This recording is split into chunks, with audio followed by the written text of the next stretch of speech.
Եթերում հերթապամաս հաղորդաշարի կիրակնօրյա թողարկումն է, բարև ձեզ, այսօր մեր ծրագրում կարող եք դիտել։ Վայրկյաններ անց արդեն օգնության հասած ոստիկանները բերման են ենթարկում Շահենին, հափշտակած ու ծոցը խցկած փողը, որ 1.090.000 դրամ էր, հայտնաբերվում և առգրավվում է։ Բավական մանրակրկիտ էին պատրաստվել հանցագործության, նախ ընտրել էին զոհին, եթե տարադրամի փոխանակմամբ է զբաղվում, ուրեմն մոտը միշտ էլ փող կլինի։ Դեմքը մասամբ քողարկել էր, ներս մտել և ատրճանակի սպառնալիքով աշխատակցից գումար պահանջել, բայց նախկին գործընկերը, թեկուզ և անակնկալի եկած, ճանաչել էր նրան ու մտածել, թե կատակում է։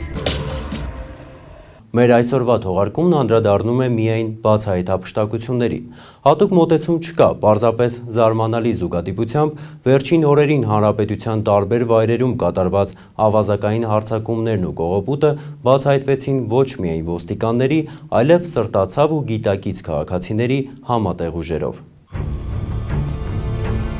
10 օր։ Ուղիղ 10 օր 33-ամյա երիտասարդը մտմտում էր, թե ոնց է կողոպտելու հարևան փողոցի փոխանակման կետը։ 10-օրյա ժամանակահատվածը պատահական չէր ընտրվել, հետո արդեն ոստիկանության բաժնում հանցանքի պահին մերկացված երիտասարդը պատմելու էր, որ 10-րդ օրը կուտակված պարտքերը մարելու վերջնաժամկետն էր, բայց ամեն ինչ հերթով։ Փորձենք վերականգնել մարտի 1-ի երեկոյան կատարվածը ըստ իրադարձությունների զարգացման տրամաբանության։ Ավանի բնակիչ Շահեն Ղուկասյանը ամուսնացած է, երեխա տեր, բանկերից մեկում անվտանգության աշխատակից է։ Տևական ժամանակ բուքմեքերական գրասենյակներում խաղադրույքներ կատարելով հաջողացրել էր մի քանի միլիոն դրամի պարտք կուտակել։ Խաղացողի հոգեբանություն այս հասկացությունը հասարակության հորինածն է։ Տեսական հոգեբանության մեջ այսպիսի սահմանում չկա, բայց իրական կյանքում այս ախտորոշմամբ հիվանդությունը շատերին է տարել դեպի կործանում։ Հիվանդության ամենավտանգավոր փուլը փակ շրջապտույտն է, երբ օրորի պարտքերն ավելանում են, որովհետև հիվանդի բանականությունը սևեռված է միայն մեկ գործողության վրա։ Ամեն գնով էլի գումար հայթայթել, կատարել ավելի խոշոր խաղադրույք ու միանգամից հետ բերել ողջ տանուլ տվածը։ Շահենը վերջին շրջանում արդեն այդ փակ շրջապտույտից էլ դուրս էր։ Սպառվել էին պարտքով փող ճարելու բոլոր հնարավորությունները։ Խաղադրույքի գումար բնականաբար չկար, իսկ պարտքատերերը օղակը սեղմում էին։ Ավելի կոնկրետ, մարտի 1-ը պարտք մարելու վերջնաժամկետն էր։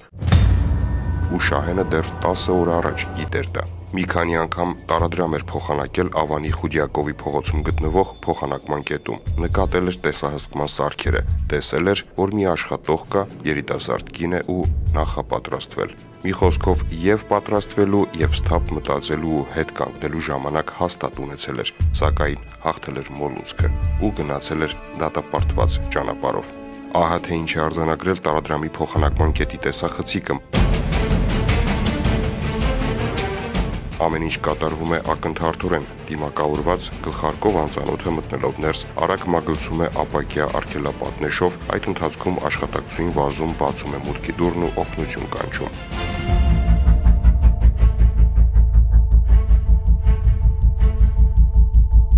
Կողոպտիչը հասցնում է ջանկել դրամարկղի ողջ գումարն ու դիմում փախուստի։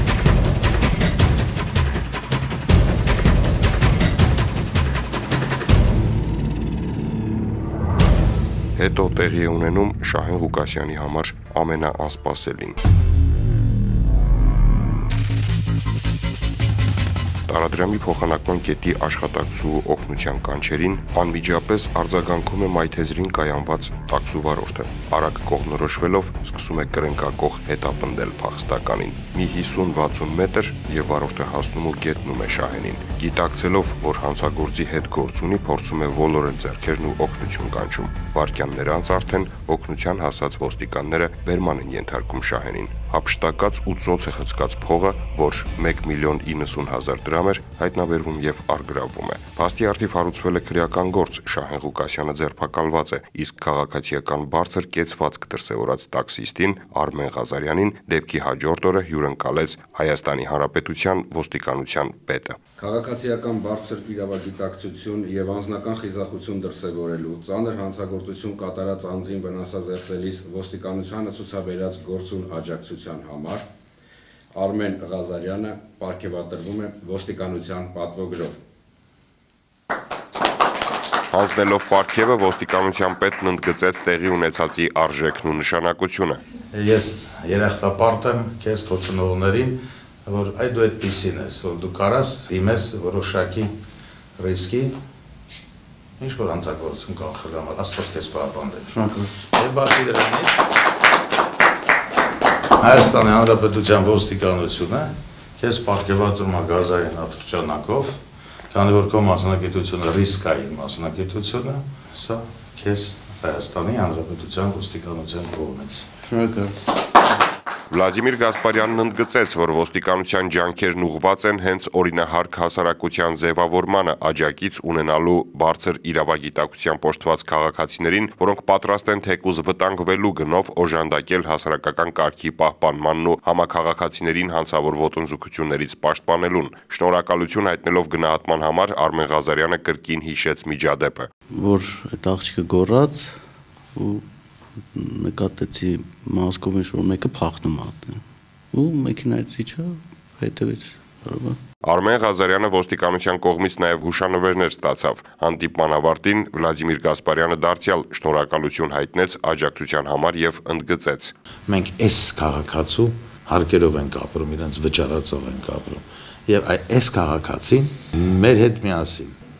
աչալուրջ հետևում է հանցագործությանը, հետապնդում է հանցագործին։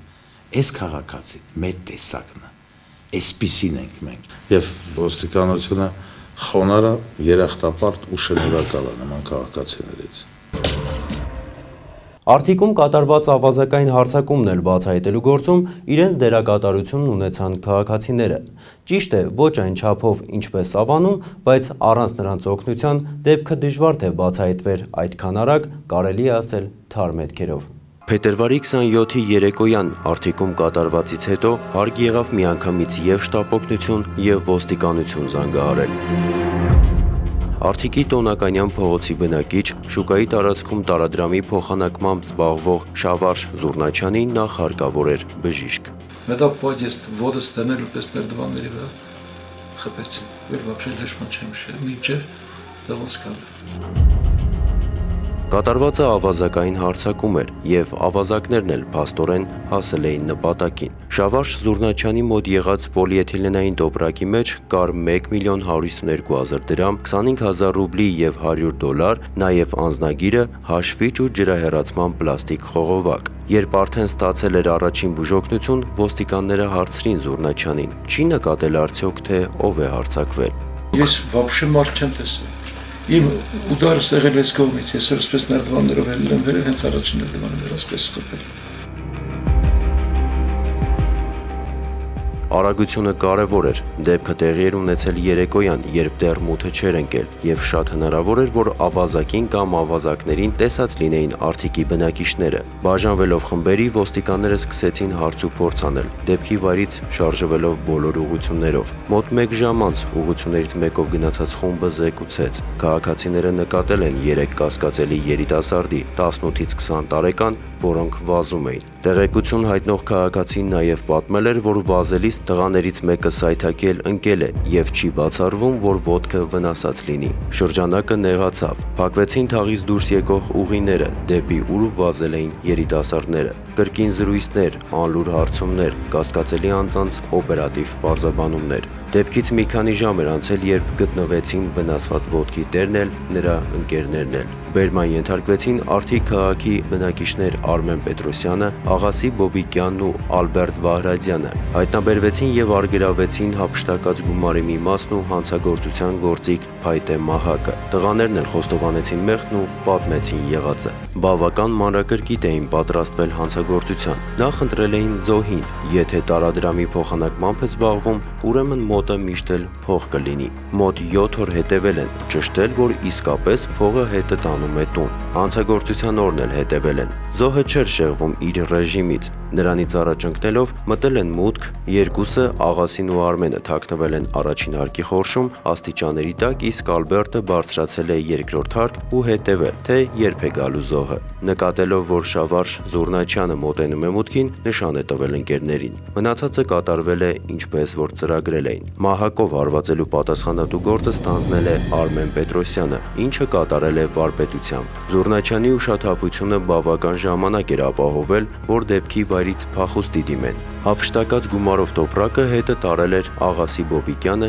եւ թաքցրել։ Պայմանավորվել էին հետո ավարը բաժանել 3 հավասար մասի։ Նրանք գուցե չգիտեին, որ եթե գումարը հնարավոր է բաժանել, ապա պատժաչափերը երբեք չեն բաժանվում։ Հարուցված քրեական գործով նախաքննությունը շարունակվում է։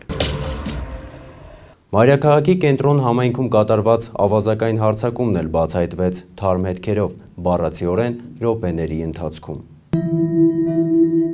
Մայրաքաղաքի Գրիբոյեդովի փողոցի բնակիչ 19-ամյա Անուշավան Նաղդալյանն ավելի քան 6 ամիս աշխատելով Երևանի Նալբանդյան եւ Թումանյան փողոցների խաչմերուկում գործող Արագ սննդի կրպակում, ինչ-ինչ պատճառներով վերջերս դուրս էր եկել գործից, սակայն գործընկերներին ու աշխատավայրը չէր մոռացել։ Վերջերս որոշեց այցելել նախկին աշխատավայր, բայց նպատակը, ինչպես հետագայում պարզվեց, աշխատանքային ընկերներին տեսնելը չէր։ Հանցավոր մտադրություն ուներ, նախապատրաստվել էր եւ փետրվարի 27-ին ժամը 22:30-ի սահմաններում ատրճանակը ձեռքին գործի անցել։ Դեմքը մասամբ քողարկել էր, ներս մտել եւ ատրճանակի սպառնալիքով աշխատակցից գումար պահանջել, բայց նախկին գործընկերը, թեկուզ եւ անակնկալի եկած, ճանաչել էր նրան ու մտածել, թե Նաղդալյանը կատակում է, սակայն տեսնելով նրա միանգամայն մարտական տրամադրվածությունն ու կրակելու վճռականությունը, վախեցել էր ու տեղի տվել։ Նաղդալյանը բռնության սպառնալիքով հափշտակել էր դրամարկղում եղած 100,000 դրամն ու դիմել փախուստի։ Բայց եթե ծրագրի առաջին մասը հաջողությամբ էր կատարել, ապա գործողությունն ավարտին հասցնել չկարողացավ։ Բռնվեց ընդամենը րոպեներ անց դեպքի վայր հասած Բարեկապահակետային ծառայության գնդի 4-րդ հատուկ գումարտակի ծառայողների կողմից։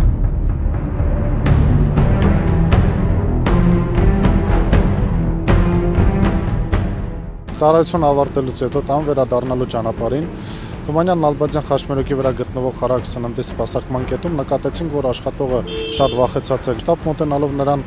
պարզեցինք, որ րոպեներ առաջ կատարվել է ավազակային հարձակում։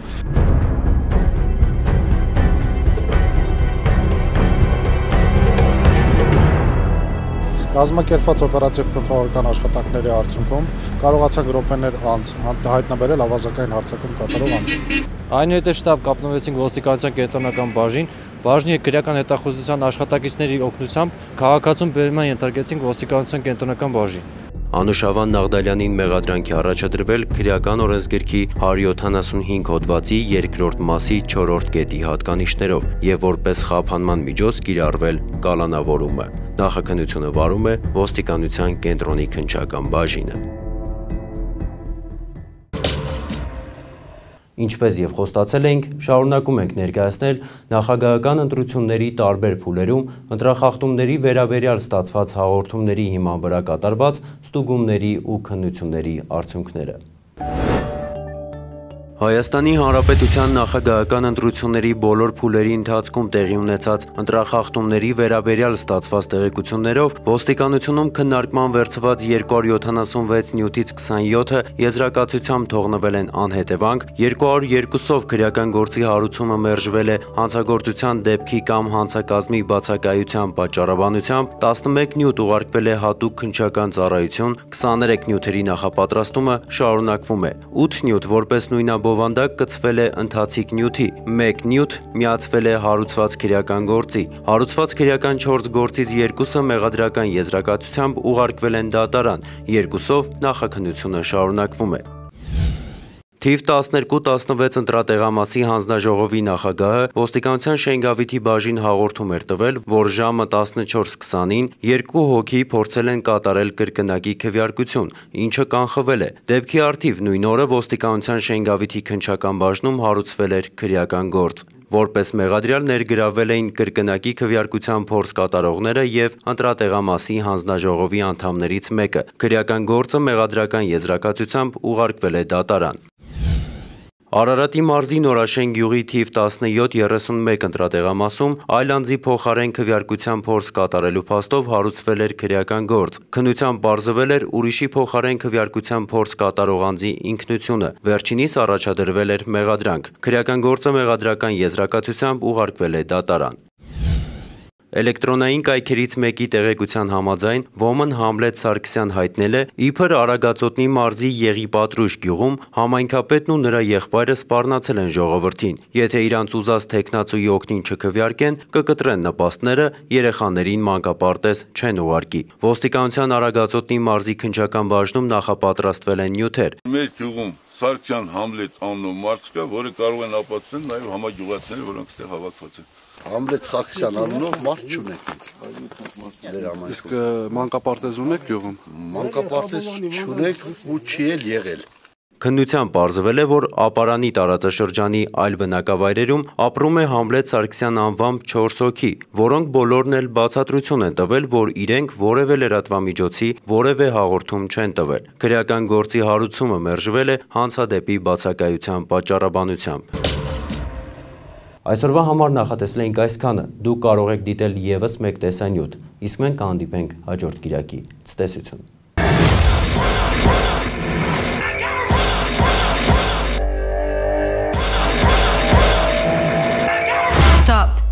Հայաստանի Հանրապետության քրեական օրենսգրքի 266 հոդվածի համաձայն թմրամիջոցների, հոգեմետ նյութերի և դրանց պրեկուրսորների շրջանառությունն իրացնելու նպատակով կամ դրանք ապօրինի իրացնելը պատժվում է ազատազրկմամբ 7-ից 15 տարի ժամկետով, գույքի բռնագրավմամբ կամ առանց դրա։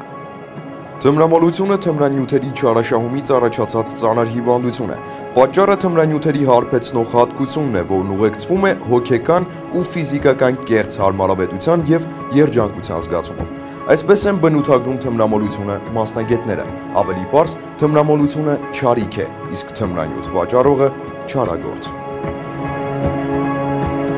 Պատմությանը հայտնի են բազմաթիվ դեպքեր, երբ օրենքի ձեռքը հասել է նույնիսկ ամենաանձեռնմխելի թմրավաճառներին, ինչպիսիք են օրինակ Պաբլո Էսկոբարը, Մեդիլինի թմրակարտելի կնքահայրը, ում հանցավոր եկամուտը տարեկան կազմում էր 30 միլիարդ դոլար, կամ Ամանդո Կարիլլոն, ով ոչ ավել ոչ պակաս կոկայինի վաճառքից 25 միլիարդ դոլարի շահ ուներ, ինչպիսին էր նրանց վախճանը՝ մահացու։ Այսօր մեր երկրում էլ կան մահ վաճառողներ, ու նրանցից քչերն են գիտակցում, որ չարի վերջը բարի չի լինում, իսկ հանցագործության ավարտը հատուցումն է։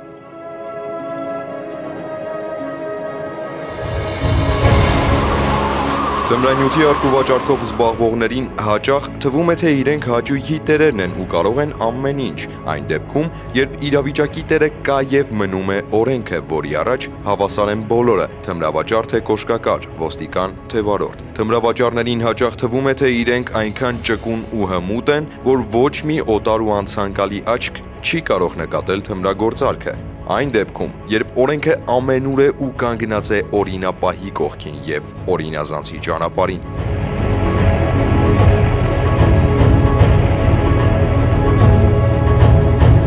Թմրանյութից չեն օգտվում հենց թմրանյութերի ապօրինի շրջանառությամբ զբաղվողները։ Կհարցնեք ինչու, որովհետև հակադարձ համեմատությամբ են գնահատում իրենց և թմրամոլի կյանքի արժեքը։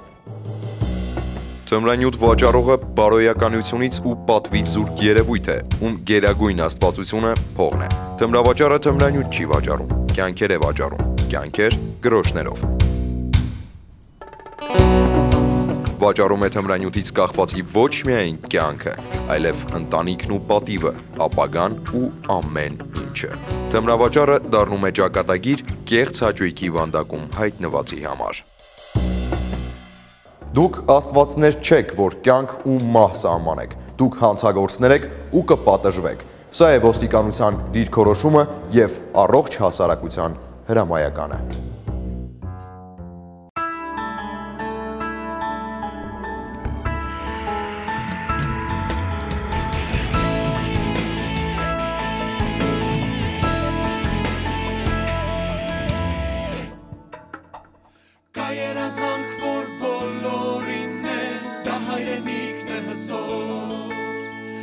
Նպատակ, որ օր-օրին մեր կյանքը դառնա ապահով, կամ տղաներ կոչում ես կոն լինել ուշադիր Այդ տղաներն են, որ ունեն տարբեր աստղերով ուսադիր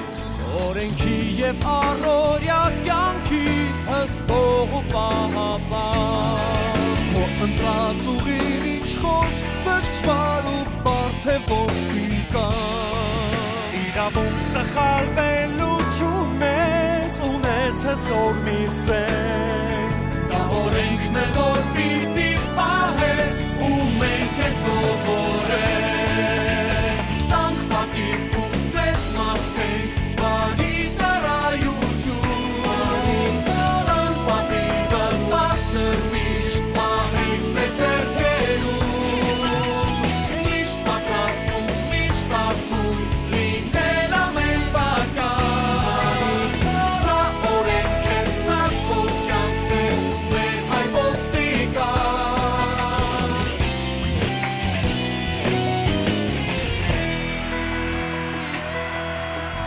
Մեր օրերում էլ կան մարդիկ, որոնց հերոսներ ենք կոչում Եվ պատմության գրքում հավերժ իրենց անուններն են մնում Ձեր քաջությամբ արդար գործով մեզ միշտ օրինակ եք եղել Ինչ է լինի դուք միշտ պատրաստ եք հայրենիքին ծառայել Մենք գիտենք կրում ես արժանի աստղերը քո ուսին Երբ անգամ լինում է դեպք երբ մարդու կյանքն է քո ուսին Ծառայում ես դու սերժանտ թե լեյտենանտ թե գնդապետ Իմացիր որ մեր հողին միշտ նվիրված մարդիկ են